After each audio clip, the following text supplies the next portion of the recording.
Alexander Cordell. He found so much happiness walking the hills and mountains of Wales that it's quite fitting that his last hours spent on this earth was walking those same hills.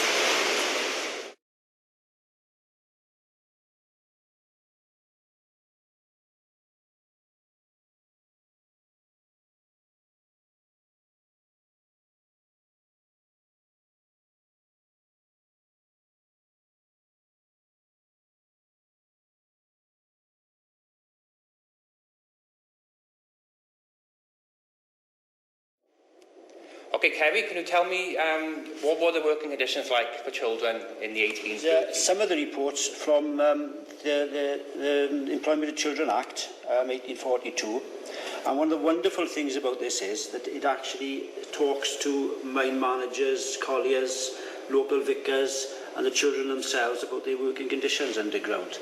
You know? It goes right through the whole of the UK, basically, and it looks at ironworks as well.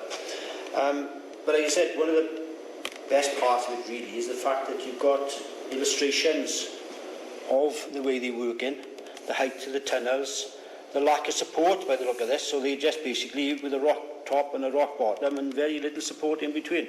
There's another one here of a boy, and you see the way he's actually dragging a coal cart. The belt is around his waist, and then the chain is actually running through his legs. Boys and girls did that. In this particular one, you've got a rollyway, I think they called it.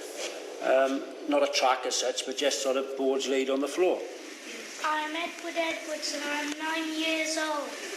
I've been working here for 3 months and I drag carts loaded with coal from the coalface to the main road, a distance of 60 yards.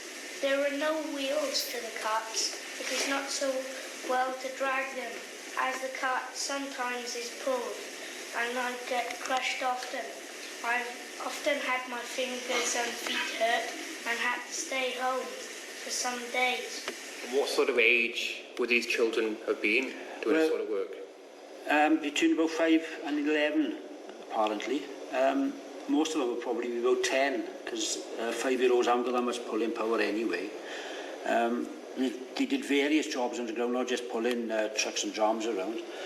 One of the ones, which the famous ones, of course, is the door boys and door girls, trappers as they call them in England, and they were responsible for opening and closing ventilation doors, which isn't so much of a task really, but it's one of the most important jobs in a colliery, because if the air doesn't go around the entire workings, men can't breathe, lamps can't stay lit, you know, so you can't work the place.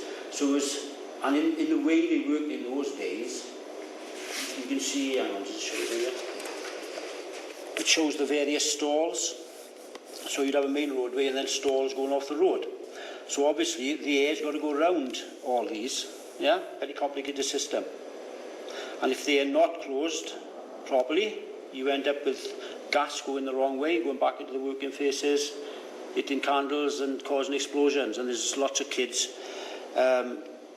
talking about the various injuries they've had in here, the bad burns they've had, you know, just basically because the ventilation system wasn't up to much.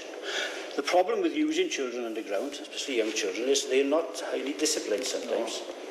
So a lot of mine owners and colliers complained that the children wouldn't stay where they were put. So they put them by the door in the dark, and if you're a 6 or 7-year-old boy or girl, the first thing you can do is look for some entertainment somewhere.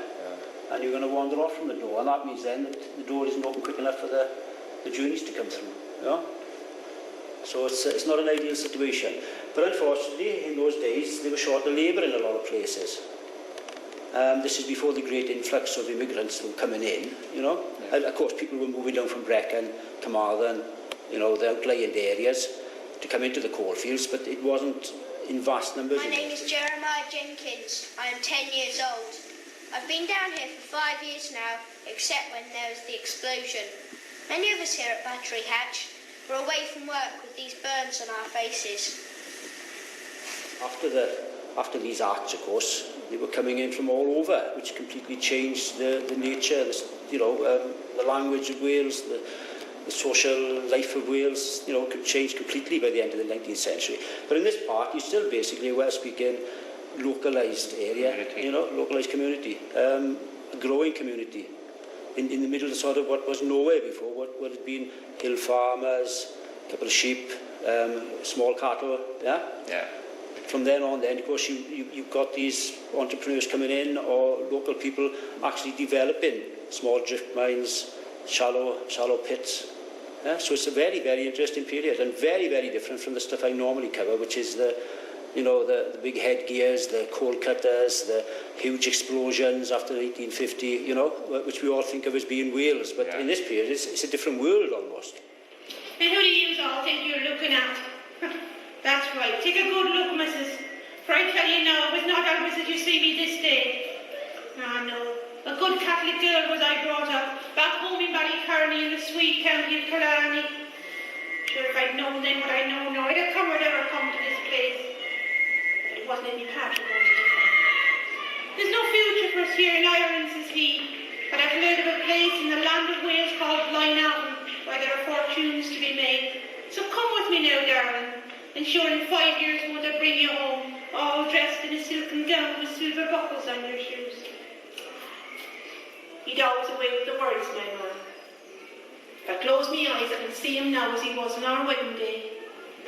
His blue eyes shining and his black curly hair, shoulders on him like a young bull. That is the way I will remember him. Not as he was at the end after the accident. 3 days he was dying on the straw, and did not even know his own Kathleen at the end. Oh, Pa! Holy Mother of God, help me! My heart is broken in two.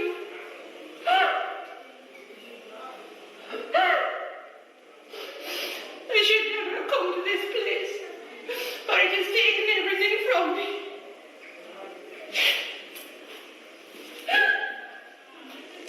And when the actual Children's Act came in, you know, did that have much of an impact on the local area? Did it take any notice of the actual... Well, there was only one inspector for the entire country, you know, the entire state of Britain. Yeah, so obviously... It can't be everywhere at the same time. And perhaps you're working up the top of a blind valley somewhere, and you can see the bloke come in. You know, it's the And he's news is travelling. English speaking, coming into the Welsh speaking community. Exactly, so he's a stranger. Yeah. And if there's girls working underground, because females are banned obviously, or boys under 10, they'd see him come in and they'd take him out the other entrance, out of the way, you know. But there are sort of reports of children, of young girls being killed after 1842 underground, so obviously they were working there. There's a statue in Banwen, which is in the Neath Valley, and there's a young girl up there who was killed. My name is Elizabeth Evans. I am 11 years of age. I came here a year ago from St Nicholas with my mother and father and 3 brothers. I used to go to school in St Nicholas and I could read Welsh, but I can't read much now. Evan Jones is the master of the pit, pays me 2 pence a day. I go to work at 6 in the morning, or even earlier, and come home at 6 in the evening. I have met with no accidents, but my father was hurt in the same pit where I am. He broke his arm when the horse pulling the trams ran wild. I was with him at the time. It happened 4 months ago, and he is not yet well. I would rather go to school if I could.